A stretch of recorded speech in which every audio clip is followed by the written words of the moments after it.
Digital marketing నేర్చుకుని AI tools వాడుతూ డబ్బులు సంపాదించాలనుకుంటున్నారా? ఈ నెంబర్కి కాల్ చేయండి. నమస్కారం ప్రియా చౌదరి గారు. నమస్తే నాన్న. ఇప్పుడు మనం న్యూస్ చూస్తూ ఉన్నామండి, సీరియల్ యాక్టర్ చందు చనిపోయినటువంటి విషయం. అంతకుముందు సీరియల్ యాక్ట్రెస్ అమ్మాయి పవిత్ర చనిపోవటము, దాని తర్వాత ఈయన చనిపోవటము, ఈ వరుస ఇన్సిడెంట్స్ ఏ విధంగా ఉన్నాయి అని అంటే వాళ్ళ కుటుంబంలో, దాని తర్వాత సమాజంలో రకరకాల కథనాన్ని వినాల్సిన పరిస్థితి వచ్చేసింది. సో అంటే మన పాయింట్ ఆఫ్ వ్యూ నుంచి చూసినప్పుడు చాలామంది ఎక్స్పెక్ట్ చేస్తారు మీరు ఏం చెప్తారు ఇటువంటి ఇన్సిడెంట్స్కి అని చెప్పేసి. సో దాన్ని బేస్ చేసుకుని అడుగుతున్నాను, మీరు చూసిన విధానాన్ని బట్టి యాక్చువల్గా జరిగింది ఏంటి, మనం ఏ కోణంలో నుంచి దీన్ని చూడాల్సినటువంటి అవసరం ఉందంటారు? ఒక మాట చెప్తాను నాగరాజ్, మన ఎపిసోడ్స్ స్టార్ట్ చేయటం మొదలు పెట్టినప్పుడు చాలా మంది నవ్వారు. ఏం నవ్వారు? కుటుంబం గురించి ఎవడు ఆలోచిస్తాడండి, ఫ్యామిలీ గురించి ఎవడు మాట్లాడితే ఎవడింటాడండి, రిలేషన్షిప్ ఇప్పుడు ఎక్కడున్నాయండి, అదండి ఇదండి ఎవడు చూస్తాడండి అని. కానీ కొన్ని వేలు చేసాం మనం, కొన్ని వేల ఎపిసోడ్స్ కేవలం దేని మీద మాట్లాడడం? సంబంధాల మీద. ఏ సంబంధాల మీద? కుటుంబం యొక్క సంబంధాల మీద, వ్యక్తుల మధ్య ఉండేటటువంటి అనుబంధాల మీద, ఆత్మీయతల మీద, వాళ్ళ కుటుంబం పట్ల ఉండే బాధ్యతల గురించి మనం కొన్ని వేల ఎపిసోడ్స్ మనం మాట్లాడాం.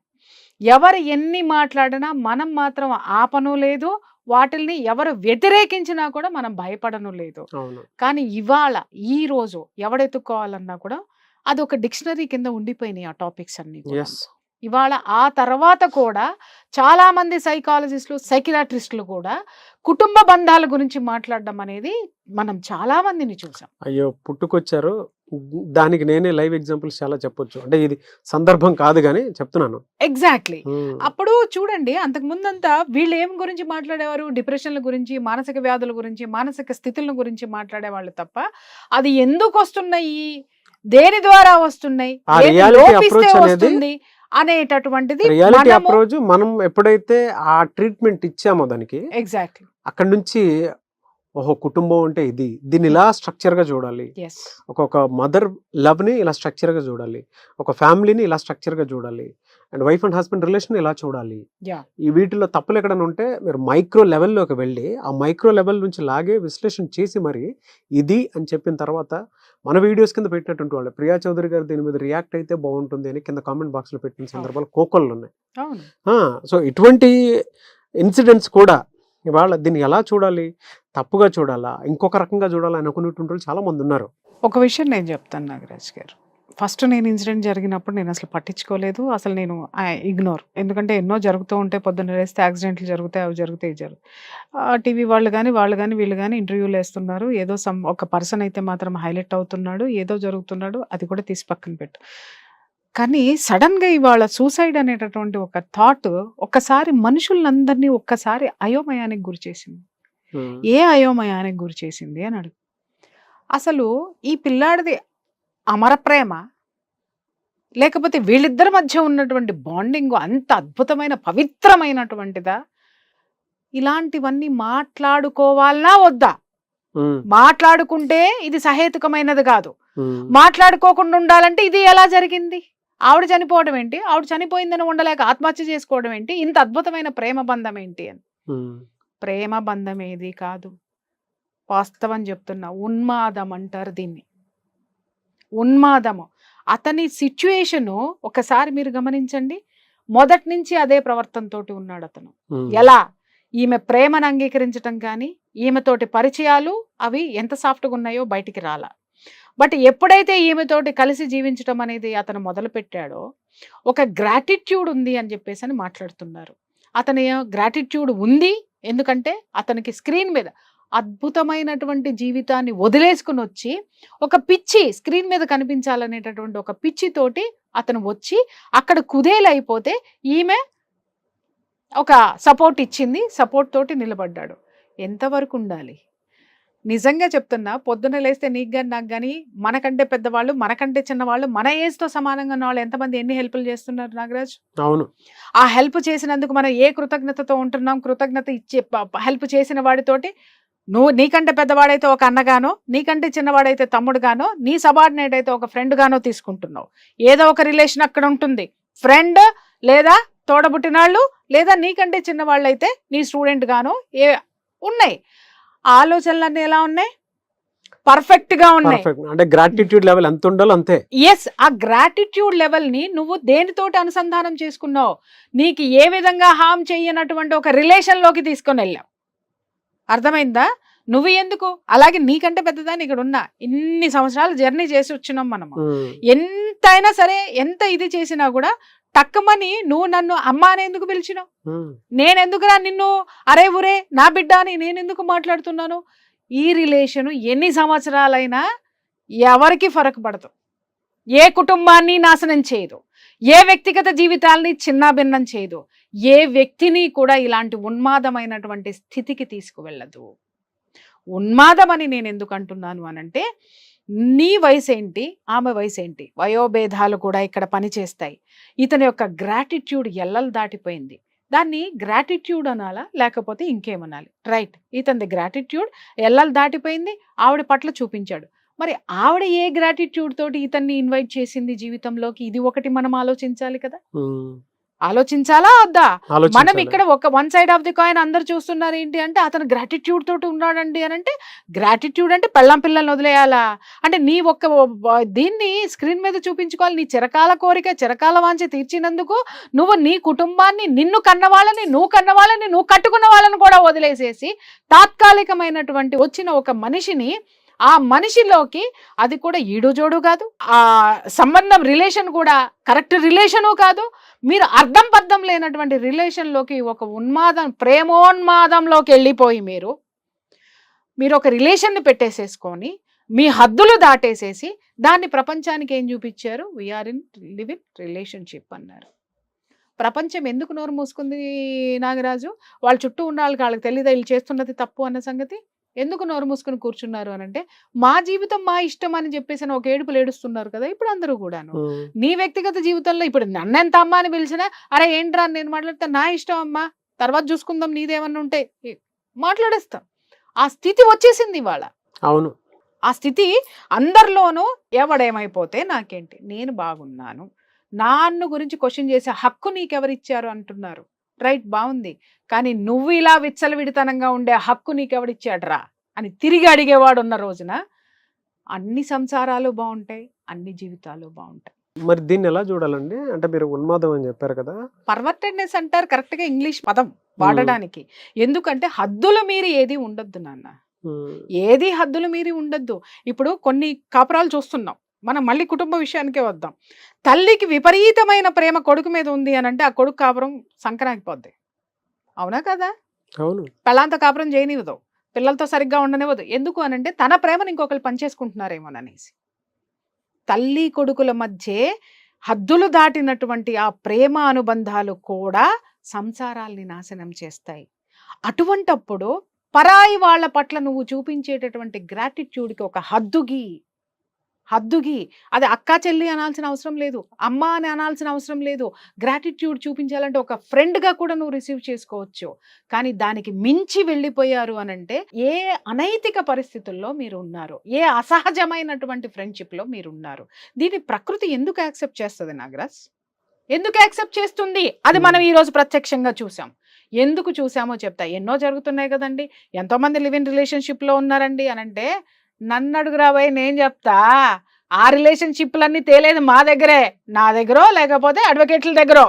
ఎందుకు కొట్టుకు సస్తున్నారు, డిప్రెషన్లోకి పోతున్నారు, ఎందుకు డిప్రెషన్లోకి పోతున్నారు అనేది దిస్ ఇస్ ద పాయింట్. ఇక్కడ నేను కరెక్ట్గా చెప్తా. గిల్ట్ అనేది ఒకటి వచ్చి చేరుతుంది. నా భార్య బిడ్డల్లో వదిలేసి వచ్చానే అని ఏదో ఒక రోజు వీడికి వస్తుంది. నా భర్తని, నా పిల్లల్ని వదులుకొని వచ్చాను అని ఈమెలో గిల్ట్ ఏదో ఒక రోజు వస్తుంది. ఎందుకంటే వెనక రియాలిటీ కంటికి ముందు 100% కనిపిస్తుంది. దాన్ని తట్టుకోలేనటువంటి సిచ్యుయేషన్ లో ప్రేమ ఎల్లకాలం అలా తేలియాడదు. ఎప్పుడు సినిమాల్లో చూపించినట్టుగా. సినిమాలు కూడా పెళ్ళైన తర్వాత కట్ అవుతాయి, శుభం కార్డు ఎత్తారు. అసలు జీవితం అక్కడి నుంచి స్టార్ట్ అవుతుంది. అవునా? మైనస్ లో ఎప్పుడు కూడా శుభం కార్డులు ఎక్కడ వేస్తారు అనంటే, అసలు మొదలయ్యే జీవితం దగ్గర ఇక్కడ ఇది ఇంతటితోటి ఎందుకు ఆపేస్తారంటే, ఇది చాలు, ఇంకా ముందుకు వెళ్ళొద్దు. వెళ్తే అన్నీ కూడా దీనికి ఉన్న బ్యూటీ పోతుంది. ఏ బంధంలోనైనా సరే ఒక హద్దు ఉండాలి. సంసారంలో కూడా మా గురువుగారు ఎప్పుడూ ఒక మాట చెప్తూ ఉండేవారు, బిడ్డ సంసారంలో నువ్వు ఉండు, నీలో సంసారం పెట్టుకోకు అనేవాడు. అర్థం ఏంటి అంటే నీ బాధ్యతల్ని సక్రమంగా నిర్వర్తించు. ఎవరు నీ జీవితంలో నుంచి వెళ్ళిపోయినా నువ్వుగానే ఉంటావు. నీ వ్యక్తిత్వం నీలో ఉంటుంది, నీ ఆత్మవిశ్వాసం చెక్కు చెదరతావు, నీ జీవితాన్ని నువ్వు హ్యాపీగా లీడ్ చేసేయగలుగుతావు. అదే నీలో సంసారం ఉందనుకో, నీ భార్య మాటినట్లేదు, నీ భార్య ఏంటో, నీ తల్లేవో, నీ తల్లి మీద ఎక్కువ ప్రేమ పెంచుకున్నావు, నిన్ను తప్ప నీ తమ్ముడినో చెల్లినో చూస్తుంది, బాధేగా. అలాగే నీ భార్యను ఎక్కువ ప్రేమిస్తున్నావు, నిన్ను తప్ప వాళ్ళ అమ్మా నాన్న ఎక్కువ చూస్తుంది, బాధేగా. నీ పిల్లల్ని బాగా చూస్తున్నావు, వాళ్ళకేం కావాలో నీ నుంచి అన్ని తీసుకున్నారు, కానీ వాళ్ళకి ఏది నచ్చితే అదే చేస్తున్నారు, బాధేగా. నీ బాధ్యతగా తండ్రిగా నువ్వేం చేయాలో అన్నీ ఇవ్వు, తల్లిగా నువ్వేం చేయాలో అది నువ్వు చెయ్యి, అలాగే కొడుకుగా నువ్వేం చేయాలో చెయ్యి, అన్నీ చెయ్యి. వాళ్ళు నీ మాట వినలేదనుకో, నీకొక రియాలిటీ వస్తుంది, వాళ్ళని ఎంతవరకు నువ్వు కరెక్ట్ చెయ్యాలి. ఎప్పుడైతే బంధం నీలో ఉందో నువ్వు కరెక్ట్ చేయలేవు, వాళ్ళని కరెక్ట్ చేయలేవు. ఎందుకంటే ఏమన్నా అనుకుంటారేమో, ఏమన్నా ఫీల్ అవుతారేమో, ఎందుకంటే నీలో అది ఉంది, ఆ సున్నితత్వం ఉంది, ఆ దాని బ్రేక్లు వస్తూ ఉంటాయి అన్నమాట. దాన్ని ముందుకెళ్ళలేవు, జీవితం సజావుగా సాగదు.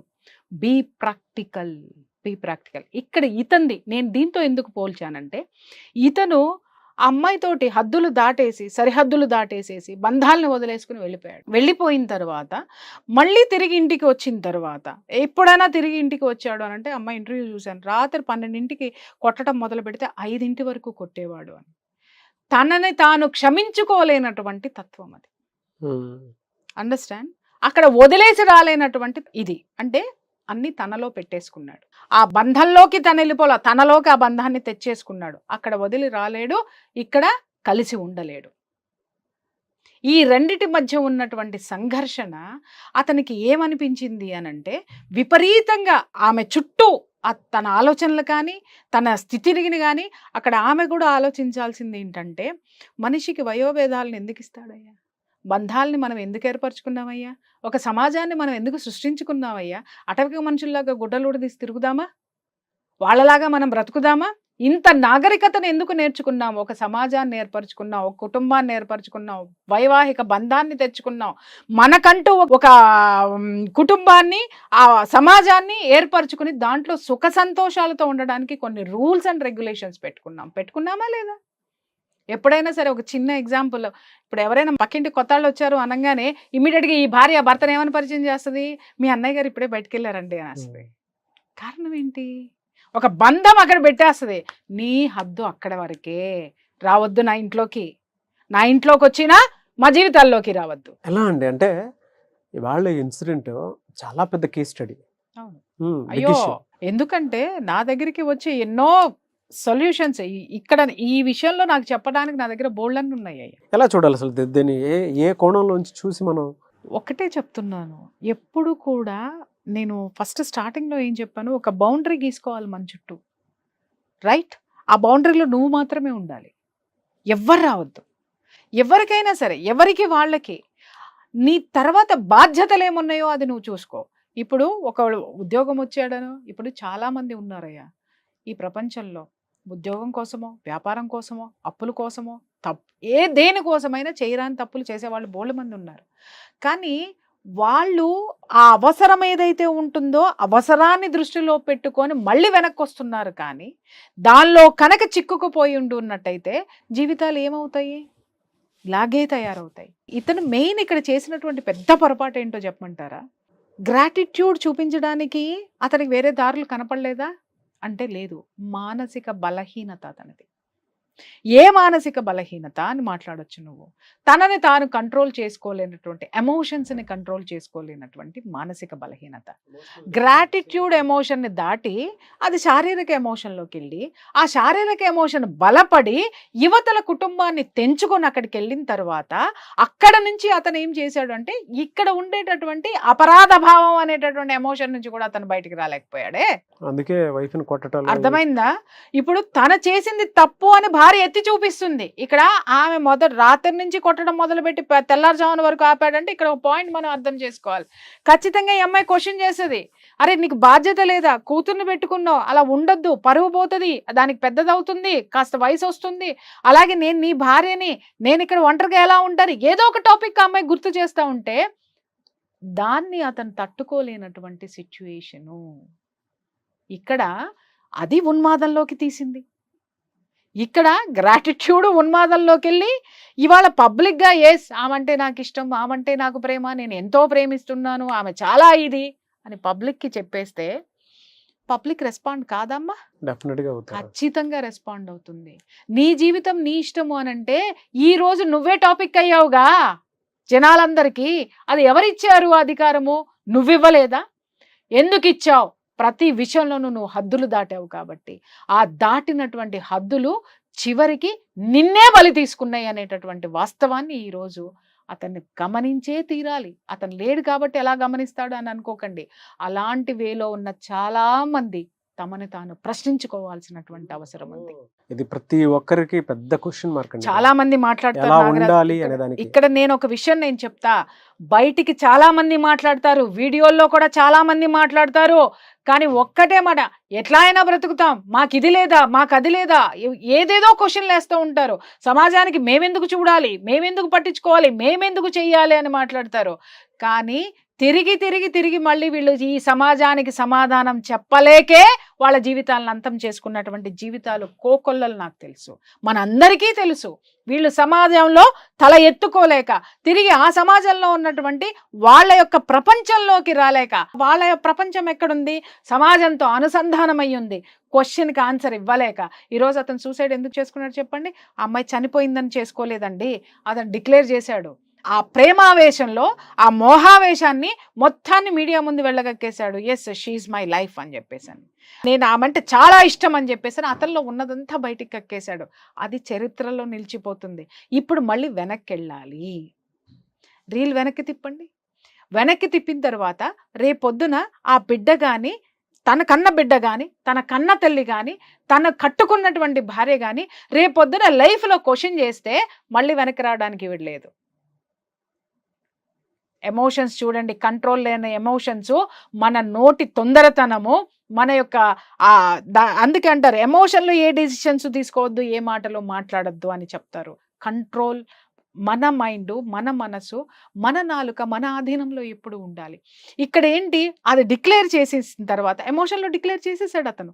మన వాళ్ళందరూ గొట్టాలు తీసుకెళ్ళి పెట్టేశారు. పెట్టిన తర్వాత అతను చెప్పాలి, అతని ఎమోషన్ని ఎక్స్ప్రెస్ చేసుకోవడానికి ఆవిడ వినడానికి ఆవిడలేదు. మీడియా ఉంది కాబట్టి మీడియా పరంగా జనాలందరికీ ఎమోషన్ పనిచేశాడు. ఇప్పుడు ఇంటికి వెళ్ళాలి. ఇంటికి వెళ్ళిన తర్వాత పర్మనెంట్గా ఆమె నా గుండెల్లో ఉండిపోయిందని నువ్వు చెప్పిన తర్వాత వీళ్ళు రేపొద్దున నన్ను ఎలా రిసీవ్ చేసుకుంటారు?